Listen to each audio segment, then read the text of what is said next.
Stop by Sherwin-Williams and get 30% off select paints and stains May 2nd through the 12th. It's the perfect time to transform your space with color. Refresh your home inside and out with colors that make every space feel brand new. From cozy interiors to stunning exteriors, we've got the perfect shade for your next project. Shop the sale online or visit your neighborhood Sherwin-Williams store. Click the banner to learn more. Retail sales only. Some exclusions apply. See store for details. From the Fifth Quarter Studio in Madison, Wisconsin, you're listening to High School Hoops with your hosts, Steve Collins and Jake Stager.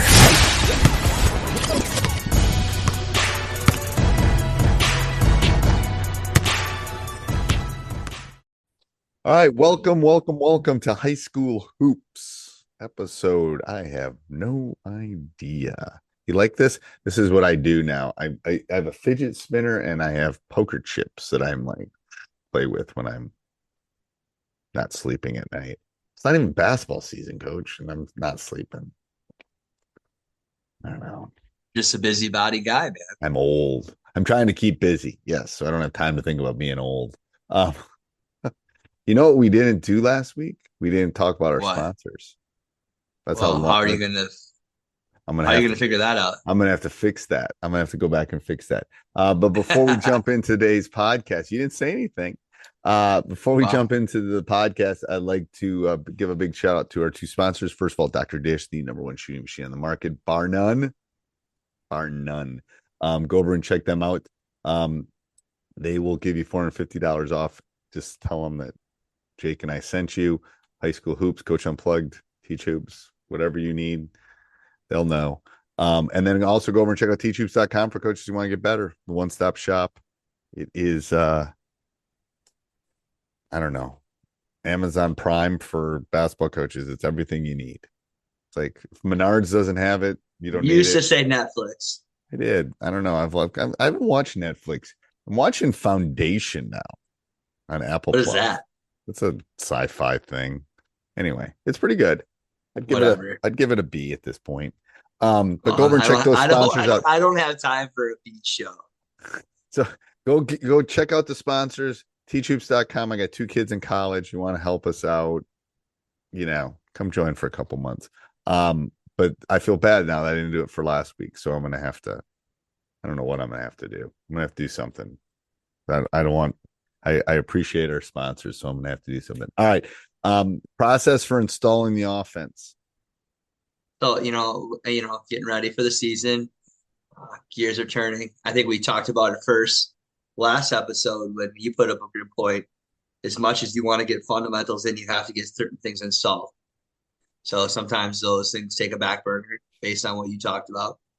And then, I think making sure, I guess what I wanted to bounce off ideas with you is how do you install? And then how do I install? Kind of talk about, back to, the whole concept.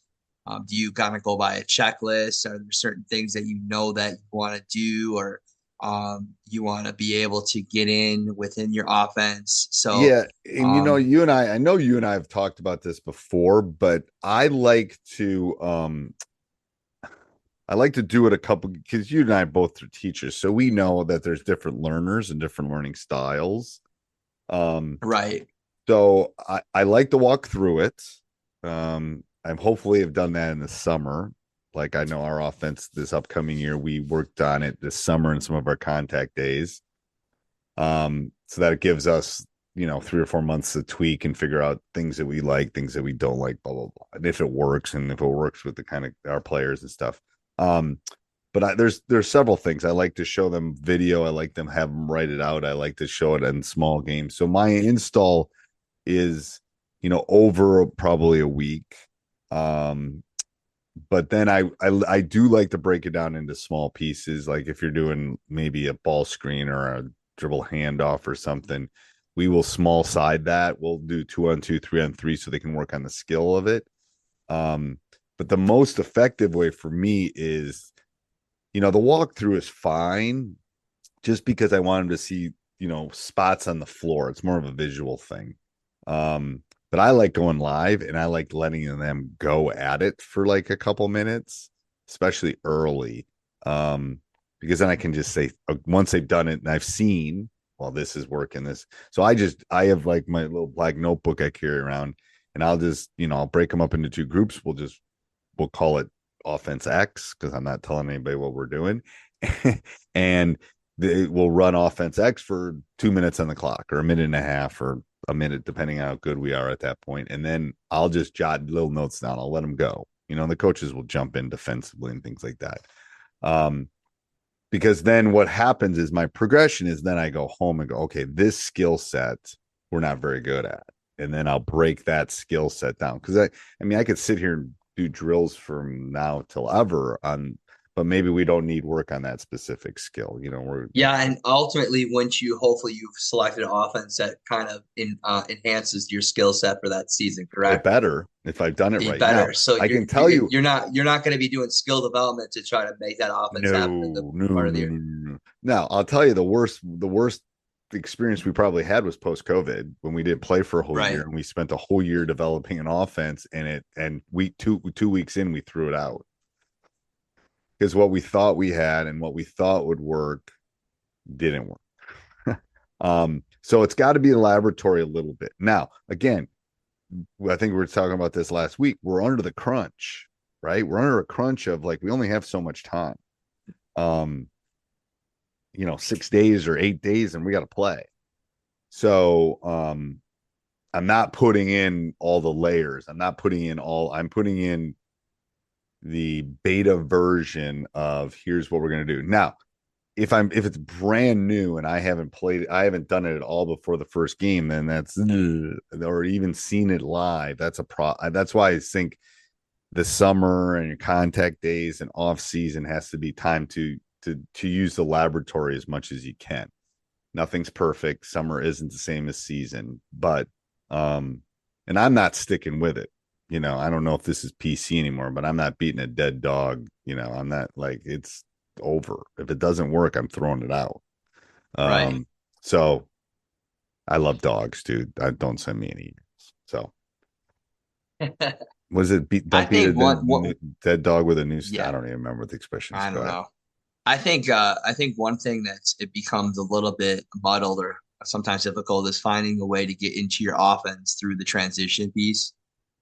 In that flow, sometimes I feel like there's a disconnect. So I feel like that's a hard piece to try to get from. You want to go fast, but you want to also have a natural flow in your offense.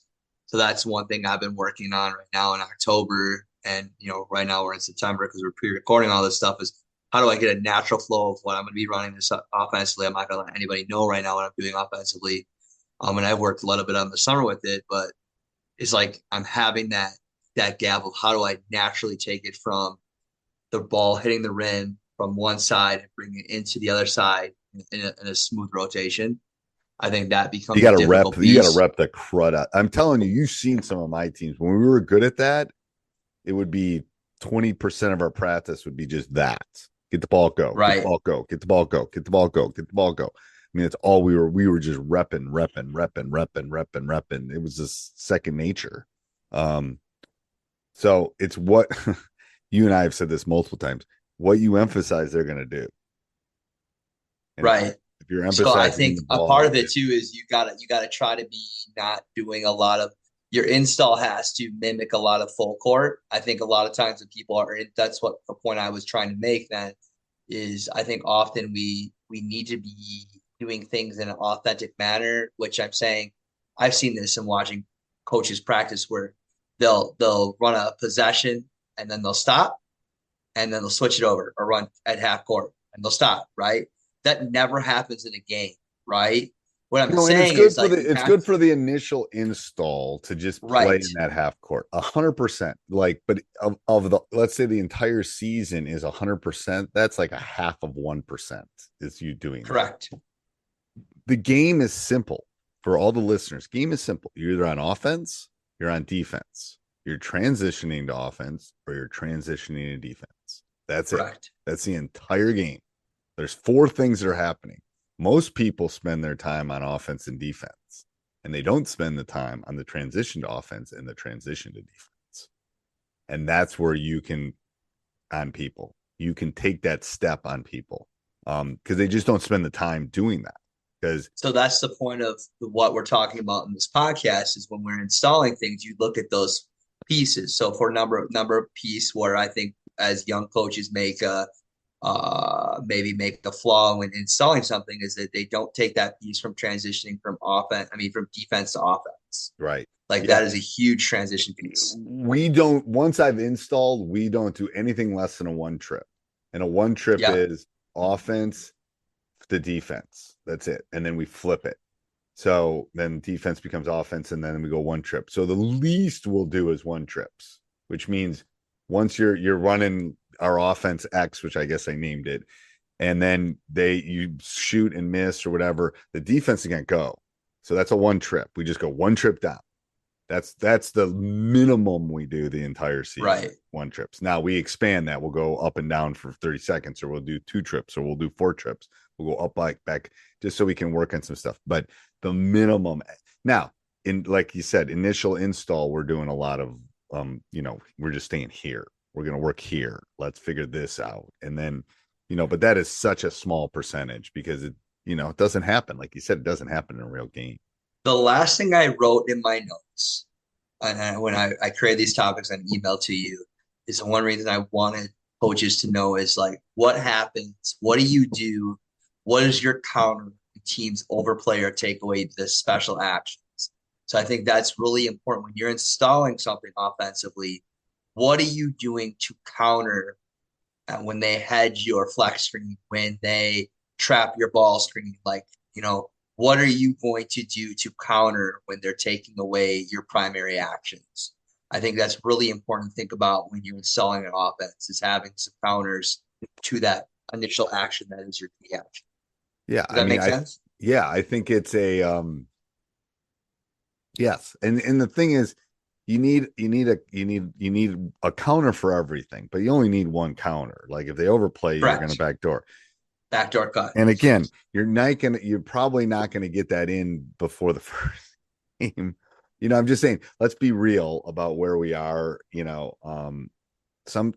can't get all the reads in your offense in 6 days unless you've been running it for 40. I mean, it's just not it's not the reality. So you got to get the basics down. You got to learn to, crawl before you can walk usually. So yes, I agree. Those counters got to come, and they have to be, because we all have them. Like, you deny the wing, what are we going to do? Are we going to ball screen? Are we going to backdoor cut? Are we going to V cut? Or what are we going to do? But don't freak out as a coach if you don't get that in by that first game, by that first week, by the whatever it is. It's harder than you think, in my opinion. And I would say that you're going to be tending to have more counters as the season progresses, because teams going to have more film on you. They're going to see more action of you, and they're going to spend more time being able to look at you and how to play you early on. Teams are overwhelmed with just getting their own stuff in, where as the season progresses, it becomes a scouting game and taking away your strengths. So I'm going to find ways to, shut you down, and then finding ways to counteract on that. Right. I agree. Okay. Anything else, Coach, on installing? No, it's a strategic process. Mm-hmm. I just think the big thing that we kind of talked about today was like making sure that you find ways to continuous flow in a full court way. Don't be always in the half court with your offense. Always. That's the lesson to take away. All right. Until next week, Coach. This podcast is part of the Sports Social Podcast Network.